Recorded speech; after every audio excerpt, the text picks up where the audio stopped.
कुरुक्षेत्र की रणभूमि रक्त की प्यासी बन बैठी थी। उधर धरा में रक्त रिसता जा रहा था और इधर रिश्ते तार तार हो रहे थे। अस्त्र शस्त्रों से शरीर उतने छलनी नहीं हो रहे थे जितना छलनी अपनों की कटुता, अभिमान, ईर्ष्या, छल और प्रपंच कर रहे थे। महाभारत के इस महासंग्राम में कौरवों की सेना रणभूमि में डटी तो थी, परंतु उनकी मनोभूमि में एक अलग ही खेल चल रहा था और वो था कुचक्र का। और ऐसा ही एक कुचक्र रचा गया था महाभारत के 11वें दिन, जिसमें फंसकर युधिष्ठिर को युद्ध भूमि से अपनी जान बचाकर भागना पड़ा था। और इसी फेर में धर्म की लगाम थामे निहत्थे भगवान श्री कृष्ण को भी दिव्यास्त्र का प्रहार झेलना पड़ा। परंतु इसके पश्चात वो हुआ जिसकी कल्पना किसी ने भी नहीं की थी। आखिर क्या था कौरवों का वो कुचक्र और कल्पना से परे वो घटना जो श्री कृष्ण को दिव्यास्त्र लगने के बाद घटित हुई थी? ये जानने के लिए आपको मेरे साथ चलना होगा महाभारत संग्राम के 11वें दिन, जो एक महत्वपूर्ण दिन था कौरवों के लिए, क्योंकि मुख्य सेनापति के तौर पर गुरु द्रोणाचार्य पहली बार रणभूमि में कदम रख रहे थे। परंतु इससे पहले ही दुर्योधन ने द्रोणाचार्य से ऐसी मांग कर दी जिसने उन्हें आश्चर्य में डाल दिया। दुर्योधन ने द्रोण से कहा कि मुझे युधिष्ठिर मृत नहीं बल्कि जीवित चाहिए। ये सुनते ही द्रोण हतप्रभ रह गए। जब उन्होंने इसका कारण दुर्योधन से पूछा तो उसने कहा कि अगर युधिष्ठिर को मार दिया तो बदले की आग में अर्जुन मुझे जलाकर राख कर देगा, और अगर जीवित पकड़ा तो मैं युधिष्ठिर को चुनौती दूंगा कि एक बार फिर से वो मेरे साथ चौसर का खेल खेले, जिसे वो कभी मना नहीं कर पाएगा। आखिर क्षत्रिय धर्म भी तो उसे ही निभाना पड़ेगा ना। और इसके पश्चात चौसर के पासे उसकी हार निश्चित करेंगे और मैं पांडवों के वनवास की फिर से कहानी लिखूंगा। ये सुनते ही द्रोणाचार्य ने कहा कि जब तक अर्जुन युधिष्ठिर की छाया बनकर उसके साथ रहेगा तब तक मैं तो क्या, देव भी युधिष्ठिर को बंदी नहीं बना सकते। अगर युधिष्ठिर जीवित चाहिए तो अर्जुन को दूर ले जाना होगा। अगर ऐसा कर सकते हो तो मैं वचन देता हूँ युधिष्ठिर जीवित तुम्हारे कदमों में होगा। परंतु ये पूरी बात पांडवों के गुप्तचर ने सुन ली और अर्जुन तक कौरवों की योजना पहुंच गई। अर्जुन ने युधिष्ठिर से कहा कि हे ज्येष्ठ भ्राता, मैं अपने गुरु द्रोणाचार्य का वध तो नहीं कर सकता, परंतु इतना अवश्य है कि जब तक मैं युद्ध भूमि में हूँ वो अपनी योजना में कभी सफल नहीं हो पाएंगे।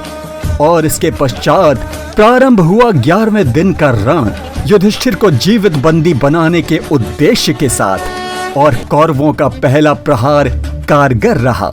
पांडवों के बीच संशय ने जन्म लिया और रणभूमि में सब बिखर गए। अर्जुन को ना चाहते हुए भी युधिष्ठिर से दूर होना पड़ा। भूरिश्रवा ने शिखंडी को अपनी नीति में फंसा दिया और जयद्रथ अभिमन्यु के लिए मकड़ जाल बुनने लगा। वहीं द्रोण पांडव सेना के बीच एक तूफान बनकर उनको ढाते चले गए। नीति साफ थी, युधिष्ठिर तक पहुंचकर उसको जीवित पकड़ना। परंतु इससे पहले ही पांचाल नरेश बीच में आ डटे। हालांकि द्रोण के समक्ष उनकी क्या बिसात। द्रोण ने बड़ी सरलता से युधिष्ठिर के रक्षा कवच को भेद कर उनके धनुष के 2 टुकड़े कर दिए और फिर पांचाल नरेश का वध कर दिया। अगले ही पल शिखंडी और नकुल सहदेव भी उनकी तीक्ष्णता के आगे लहूलुहान हो गए। विराट, द्रुपद और सत्यकी ने युधिष्ठिर को बचाने का भरसक प्रयास किया, परंतु तीनों मिलकर भी द्रोणाचार्य के प्रहार झेल नहीं सके और पत्तों की तरह बिखर गए। आखिरकार द्रोण ने युधिष्ठिर को चारों तरफ से घेर लिया। युद्ध बंदी बनने की राह में युधिष्ठिर के समक्ष मात्र अब कुछ फासला ही बचा था कि तभी अर्जुन एक तूफान की भांति द्रोण और उनके कुचक्र के बीच आ डटा और उसके बाणों की तेज आंधी ने द्रोण को पीछे हटने पर विवश कर दिया। गुरु द्रोण की योजना अपने शिष्य के समक्ष धरी की धरी रह गई। रात्रि युद्ध सभा में उन्होंने दुर्योधन से कहा कि अर्जुन के रहते युधिष्ठिर को बंदी बनाना असंभव है, परंतु एक उपाय है। अगर कोई उसे चुनौती दे तो वो कभी मना नहीं कर पाएगा। बस इतना ध्यान रहे कि चुनौती ऐसी हो कि अर्जुन को ना चाहते हुए भी युधिष्ठिर से दूर, बहुत दूर जाना पड़े। ये सुनते ही अर्जुन से पुरानी शत्रुता का बदला लेने की ताक में बैठा त्रिगर्त का राजा सुशर्मा बीच में आ थमका और अर्जुन को चुनौती देने का उत्तरदायित्व अपने कंधों पर ले लिया।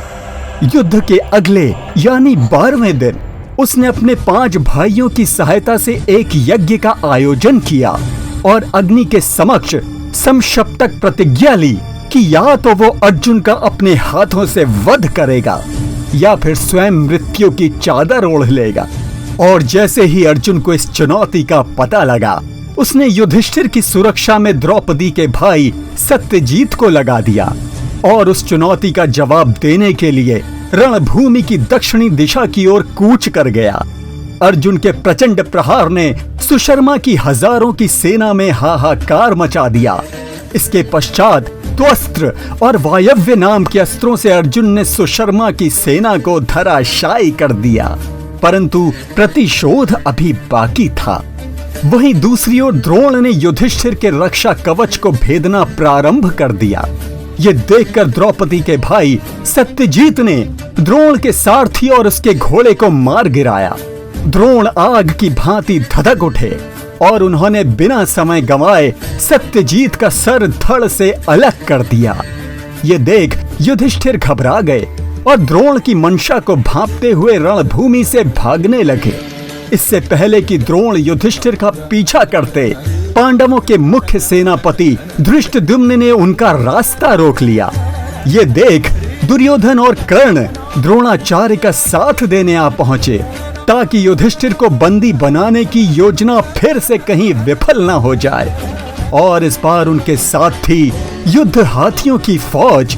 इससे पहले कि युधिष्ठिर उनकी गिरफ्त में आते, 10,000 हाथियों के बल वाले भीम ने अचानक पूरी शक्ति से प्रहार कर दिया और हाथी अपनी ही सेना को रौंदते हुए भागने लगे।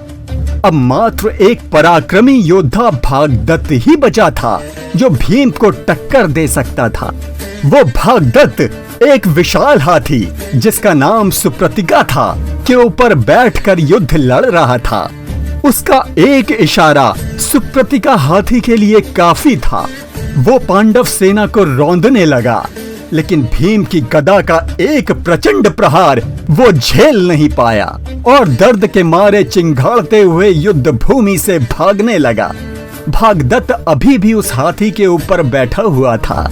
हाथी के चिंघाड़ने की तेज आवाज सुनकर दूर निकल चुका अर्जुन परेशान हो गया। उन्हें युधिष्ठिर की चिंता सताने लगी।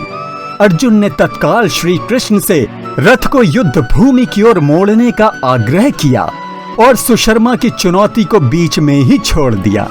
कुरुक्षेत्र पहुंचते ही अर्जुन भागदत्त को भांप गए और उस पर बाणों का भयंकर प्रहार कर दिया, परंतु भागदत्त भी पुराना खिलाड़ी था। उसने घातक अस्त्र वैष्णवास्त्र को आवेशित कर अर्जुन पर प्रहार कर दिया। इससे पहले कि वैष्णवास्त्र अर्जुन का काल बनता, भगवान श्री कृष्ण ने उसका प्रहार अपने ऊपर ले लिया और देखते ही देखते वो मारक वैष्णवास्त्र फूलों की माला में बदल गया, क्योंकि उस वैष्णवास्त्र का मुख्य स्रोत कोई और नहीं बल्कि स्वयं भगवान विष्णु ही थे और स्वयं वो ही उसके मारक प्रभाव को समाप्त कर सकते थे। इसलिए श्री कृष्ण के संपर्क में आते ही वैष्णवास्त्र श्री हरि में विलीन हो गया। ये देख अर्जुन ने बिना समय गंवाए सबसे पहले सुप्रतिका हाथी का काम तमाम किया और फिर भागदत्त की कहानी का अंत किया। तो दोस्तों, ये थी आज की महाभारत गाथा। अगर आपको अच्छी लगी तो वीडियो को लाइक, शेयर और बेल आइकन दबाकर चैनल को सब्सक्राइब अवश्य कीजिएगा। ओम नमो भगवते वासुदेवाय।